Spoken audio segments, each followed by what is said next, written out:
एक बार की बात है कि आत्मदेव ब्राह्मण ने विचार किया कि अरे मैं तो इतना बूढ़ा हो गया, मेरे पास सब कुछ है, खूब धन है, धान्य है, कर्मकांड बढ़िया चलता है, पूजा पाठ अच्छी चलती है, लेकिन सब कुछ होने के बाद भी मेरे घर ना पुत्र है और ना पुत्री, कोई संतान नहीं है। तो आत्मदेव ब्राह्मण को बड़ा कष्ट होता था। एक दिन इतने दुखी हो गए कि आत्महत्या का विचार करके मरने के लिए चले गए। अब जब मरने गए तो वहां पर भगवान की कृपा से एक साधु आ गए और उन साधु ने कहा, अरे ब्राह्मण देवता, ये आप क्या कर रहे हैं? कहा कि अरे क्या बताऊं, मैं बड़ा दुखी हूँ। क्या? कहा क्यों दुखी हैं, बड़े गरीब हैं? कहा नहीं नहीं, धन धान्य खूब है, घर है, मकान है, जमीन जायदाद सब कुछ है, पत्नी भी है, जैसी तैसी है, पर है तो सही, लेकिन पुत्र नहीं है और ना पुत्री है, कोई संतान नहीं है। तब ब्राह्मण ने कहा कि अरे पुत्र नहीं है तो ये तो बड़ी अच्छी बात है, जिनके हैं उनसे पूछो कि वे कितने खुश हैं, तो वे भी खुश नहीं है, वे भी प्रसन्न नहीं है। तो यदि पुत्र नहीं है तो ये तो अच्छी बात है, बढ़िया आराम से अपना भजन करो और मोक्ष प्राप्त करो। कहा नहीं नहीं महाराज, क्या बताएं, जब तक पुत्र नहीं होता तो स्वर्ग की प्राप्ति नहीं होती, फिर तो मोक्ष भी नहीं होता, पुत्र तो बहुत आवश्यक है। कोई भी संतान हो, पुत्र हो जाए, पुत्री हो जाए, कुछ तो हो। सब लोग कहते हैं कि हमारे घर में बड़े अपशगुन होते हैं, गाय को बछड़ा नहीं होता, जो भी अन्य पशु पक्षी है उनको भी वे भी बांझ हैं, तो इस प्रकार से इस घर से ये जो माया है ये हट जानी चाहिए, पुत्र अवश्य होना चाहिए। संत ने कहा देखो, धृतराष्ट्र का पुत्र था दुर्योधन, ऐसे भी पुत्र हो जाएं तो कुल के कलंक हो जाते हैं। तब तो यदि एक अच्छा पुत्र हो जाए तब तो वो कुलदीप हो जाता है, सारे कुल को रोशन कर देता है, लेकिन एक बुरा पुत्र यदि हो जाए तो वे सारे कुल का नाम कलंकित भी कर देता है। इसलिए अच्छा ही है कि तुम्हें पुत्र नहीं है, क्योंकि मैं तो तुम्हारी सिर की रेखा देख के पढ़ सकता हूँ, इस जन्म में क्या, आने वाले 7 जन्मों में भी तुम्हारे घर कोई पुत्र नहीं होगा, 7 जन्मों तक कोई पुत्र नहीं है। अब इस ब्राह्मण ने सोचा, जो 7 जन्मों की पढ़ सकता है, इसका अर्थ वो पुत्र भी दे सकता है, पहुंचे हुए महात्मा है, जब 7 जन्मों की इनको पता चल गई तो ये पुत्र भी दे सकते हैं। तब कहा देखिए, आप यदि पुत्र दें तो मैं रुकूं, नहीं तो मैं तो मरने जा रहा। अब वो नाटक कर रहा था, अब मर नहीं रहा था, लेकिन साधु के हृदय में करुणा उत्पन्न करने के लिए कहने लगा, मैं मर जाऊंगा, इसलिए आप आशीर्वाद दीजिए। साधु ने खूब समझाया, नहीं माना। कहा कोई बात नहीं। संत ने कहा देखो, मैं तुम्हें एक फल दूंगा, अभिमंत्रित करके एक फल दूंगा, इस फल को ले जाकर अपनी पत्नी को दे देना और बड़ा सुंदर पुत्र, सुशील धर्मज्ञ पुत्र तुम्हें प्राप्त होगा। कहा ठीक है। अब तो बड़ा प्रसन्न हुआ, चरणों में लेट गया, खूब धन्यवाद करके, और उस फल को लेकर आया अपने घर पे।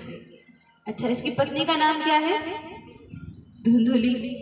अब वो है भी धुंधुली जैसी, तो जब लाकर उस फल को धुंधुली को दिया तो धुंधुली ने नहाया धोया तो था नहीं।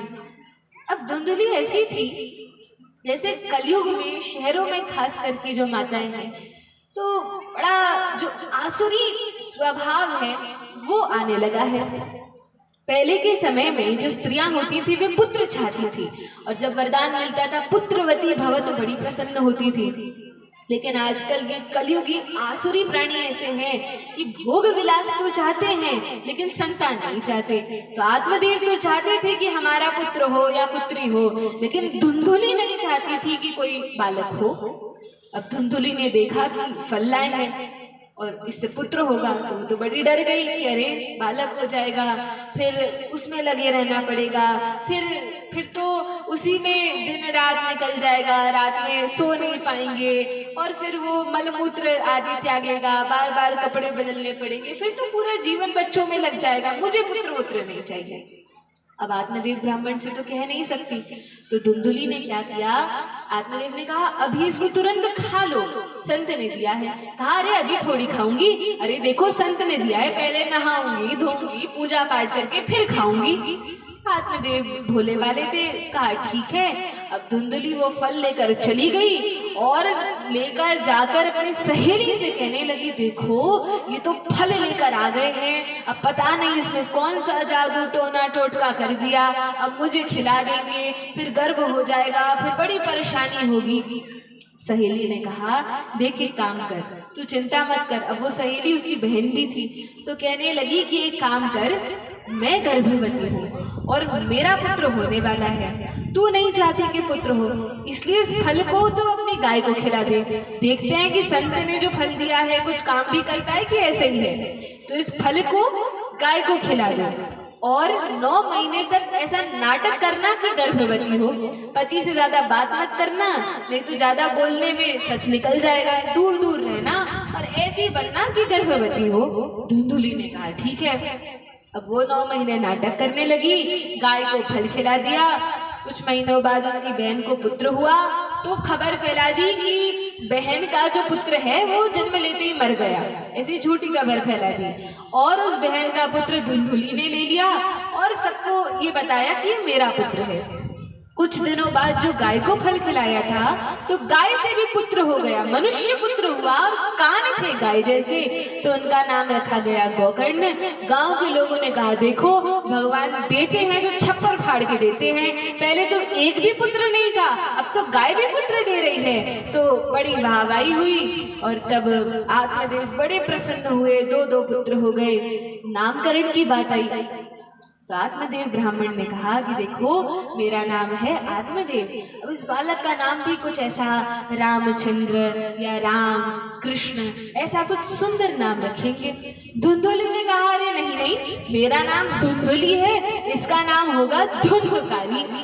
अब बेचारी उस पत्नी के आगे पति की क्या चले, वो पीछे पड़ गई। तो आत्मदेव ने कहा ठीक है, जैसी तुम्हारी इच्छा। तो उसने अपने बालक का नाम क्या रखा? धुंधकारी। क्या नाम रखा? धुंधकारी नाम रख दिया। अब जैसा नाम वैसा गुण, यथा नाम तथा गुण। अब वो निकला अपनी माँ जैसा ही, बड़ा दुष्ट बड़ा दुष्कर्मी था। जन्म तो हुआ था ब्राह्मण कुल में, लेकिन मांस मदिरा आदि का सेवन करता था, वेश्या का संग करता था। कहीं कोई ऋषि मुनि तपस्या करते तो उन्हें परेशान करता था। छोटा ही था, छोटे छोटे बच्चों को ले जाकर कुएं में पटक देता था, ऐसे बड़े उपद्रव मचाता था। अब नाम ही ऐसा रख दिया था उसका, बेचारा वो क्या करे, तो धुंधकारी नाम रख दिया। ऐसे ही उसमें गुण आ गए और तब यह धुंधकारी बड़ा पापी हुआ, बड़ा हो गया। तो 5 वेश्याओं को अपने घर ले आया, चोरी करता, लूट मार करता। एक दिन की बात है कि राजा के यहाँ से बहुत सारा धन चुरा कर ये लाया। अब जो 5-5 वेश्याएं घर में थी, उन्होंने सोचा ये चोरी करके तो लाया है, लेकिन कहाँ से चोरी करके लाया है? राजा के यहाँ से। अब राजा के यहाँ से चोरी की है तो कल जैसे ही सुबह होगी तो राजा के सैनिक आएंगे और सैनिक आकर खोजबीन करेंगे तो धन तो सारा लेकर जाएंगे, इसको भी जेल में बंद करेंगे और धन भी चला जाएगा। तो उन वेश्याओं ने क्या किया कि रात ही रात में उस धुंधकारी को पकड़ा और 5 ने मिलकर उसको पकड़ के मार डाला और वहीं मार के गड्ढा खोद के उसी घर में दफना दिया।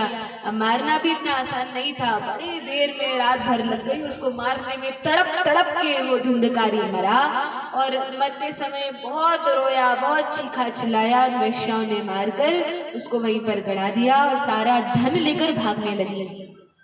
जब गांव वालों ने पूछा कि कहाँ जा रहे हो, तो कहा कि हमारे पति विदेश कमाने गए हैं, उन्हीं के पास जा रहे हैं। और वो तो भाग जाती हैं। गोकर्ण जी जो कि धुंधकारी के भाई थे, गौ माता के पेट से जिनका जन्म हुआ था, ये बड़े पवित्र आत्मा थे। संत ने जो फल दिया था उस फल के अनुरूप ये बालक हुए। तो ये गोकर्ण जी बड़े भक्त थे, सदाचारी थे, चरित्रवान थे, माता पिता का सम्मान करने वाले थे।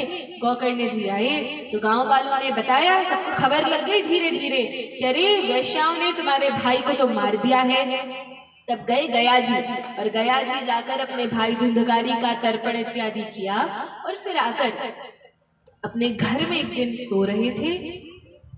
तो सोते समय रात में उन्हें कुछ कुछ आवाज आने लगी और कुछ आकृतियां दिखने लगी, कभी सुअर की, कभी घोड़े की, कभी शेर की, हाथी की। तो डर गए और फिर सोचा कि आचमन करते। गंगा जल हाथ में लेकर जैसे ही आचमन किया तो जिस प्रेत पर आचमन किया वो धुंधकारी था, उसमें बोलने की क्षमता आ गई, क्योंकि वो बोल नहीं पा रहा था, चाहता था अपना दुख बताना। वो तो प्रेत योनि में चला गया, हत्या करके उसको मारा गया, प्रेत योनि में ये धुंधकारी चला गया। और तब जब धुंधकारी के पास बोलने की शक्ति और क्षमता आती है, कहता है भैया देखिए, आपने जीवन भर समझाया कि गलत काम मत करो, लेकिन मैंने आपकी मानी नहीं, मैंने अपनी माँ को भी मार डाला। एक बार क्या हुआ कि धुंधकारी जो है वैश्याओं को तो घर पर ले आया, वैश्याओं को चाहिए था धन, तो इसने माँ को खूब मारा। अरे धुंधली निकाल धन, सारे जेवर निकाल। अब माँ को भी बड़ा कष्ट हुआ कि अरे कैसे तो इसको पाला पोसा बड़ा किया, ये मुझे ही मार रहा है। तो जाकर कुएं में कूदकर अपने प्राण त्याग दिए धुंधली ने। तो गोकर्ण जी ने खूब समझाया लेकिन माना नहीं। गोकर्ण जी ने कहा लेकिन तुम्हारी मृत्यु के बाद मैंने गया जी में जाकर तुम्हारा तर्पण किया है, उससे तुम्हारी तृप्ति नहीं हुई। कहा कि अरे भैया, गया जी में छोटे मोटे पापी तरते होंगे, मेरे जैसा महान पापी जिसने चारों प्रकार के 4 ऐसे पाप हैं जो सबसे बड़े पाप हैं। क्या क्या है? मांसाहार करना, मांस खाना, मदिरा का, शराब इत्यादि का सेवन करना, फिर परस्त्री का संग करना, वैश्य इत्यादि का संग करना, और चौथा जुआ खेलना। तो ये 4 पाप हैं। जो व्यक्ति ये पाप करता है भयंकर नरक में जाता है, उसकी मुक्ति नहीं होती। तो कहा मैंने इनमें से 1-2 पाप नहीं, 4 पाप किए हैं, मैं बड़ा पापी हूँ।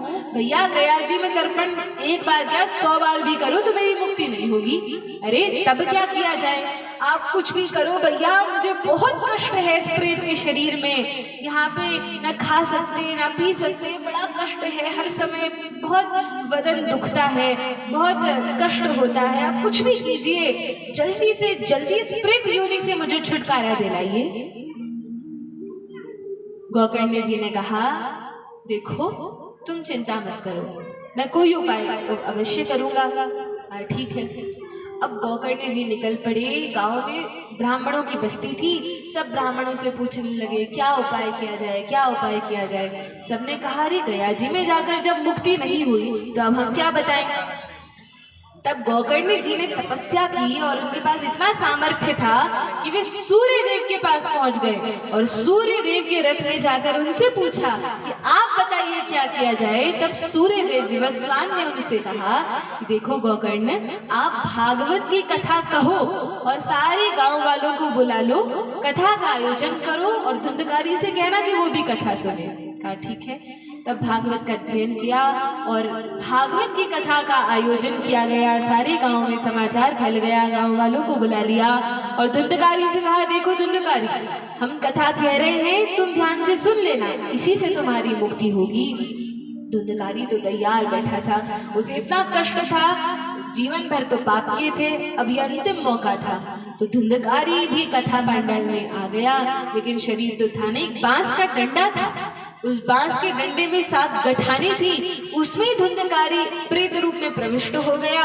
और जैसे ही भागवत की कथा प्रारंभ हुई, पहला दिन हुआ, पहले दिन की कथा हुई, पहली गांठ फूट गई और सभी को जोर से आवाज आती है, धुंधकारी दूसरी गांठ में जाता है। दूसरे दिन की कथा हुई, दूसरी गांठ फूट गई, तीसरी गांठ में गया। ऐसे 7 दिन की कथा हुई, 7 गांठों से मुक्त होकर धुंधकारी पार्षद का, विष्णु दूत का, विष्णु पार्षद का स्वरूप धारण करके चतुर्भुज होकर और वैकुंठ जाने लगा, विमान पर बैठकर विष्णु दूतों के साथ। बोलिए भक्तवत्सल भगवान की जय। और जाते जाते ये और सबसे कह गया कि देखो गांव वालों, मैंने तो बहुत पाप किए तो मैं प्रेत योनि में चला गया। वो तो हमारे घर, किसी के घर यदि कोई वैष्णव हो जाए तो उस घर का भी कल्याण हो जाता है। तो घर में भागवत को अवश्य रखना चाहिए। और भागवत 2 प्रकार के होते हैं, एक तो होती है ग्रंथ भागवत, ये जो पुस्तक भागवत है, और एक भागवत कहते हैं भक्त भागवत को, भक्तों को भी भागवत कहते हैं। तो घर में भागवत अवश्य होनी चाहिए, दो प्रकार की, एक ग्रंथ और एक भक्त भागवत। जिसके घर में ये होता है, जैसे धुंधकारी प्रेत योनि में चला गया लेकिन गोकर्ण जी ने उसका कल्याण कर दिया कि नहीं। अब हमारे घर में यदि हमारा कोई भाई या पिता या माता या पुत्र, कोई घर में वैष्णव होगा, कोई नहीं तो हम हो जाए, यदि घर में एक भी वैष्णव है तो उस घर का कल्याण हो जाएगा। तो धुंधकारी ने कहा देखो मेरा तो कल्याण हो गया, अब आप लोग भी ध्यान से कथा सुनो, सबका कल्याण हो जाएगा। गांव वाले विष्णु दूतों से कहने लगे, जो वैकुंठ से विमान लेकर आए थे विष्णु दूत, उनसे गांव वाले कहने लगे कि अरे भैया कथा तो हम सबने सुनी थी, धुंधकारी ने भी सुनी थी और हमने भी सुनी थी, लेकिन विमान केवल धुंधकारी के लिए आया, हम लोगों का विमान कहाँ है। तो कहा देखो कथा सबने सुनी थी, लेकिन केवल एक धुंधकारी था जो बड़े ध्यान से बैठकर कथा सुन रहा था, क्योंकि उसको पता था कि इसके अलावा मेरी मुक्ति का और कोई उपाय नहीं है और बड़ा कष्ट में था।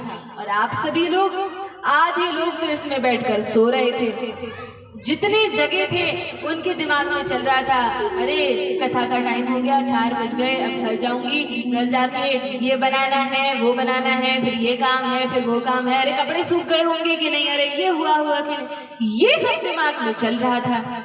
इसके कारण कथा सुनने का फल नहीं मिला। तो कोई ध्यान से कथा सुन ही नहीं रहा था, तो विमान क्यों आएगा। तो कहा नहीं नहीं नहीं, फिर एक बार कथा कीजिए, अब हम ध्यान से सुनेंगे और फिर हमारे लिए विमान आएगा। कहा हाँ हाँ, अब ध्यान से कथा सुनिए, सबके लिए विमान आएगा। और ये जो गोकर्ण जी कथा कह रहे हैं, इनको लेने तो साक्षात भगवान कृष्ण आएंगे विमान लेकर और इनको लेकर जाएंगे। बोलिए भक्तवत्सल भगवान की जय। अच्छा, आप में से कोई चाहता है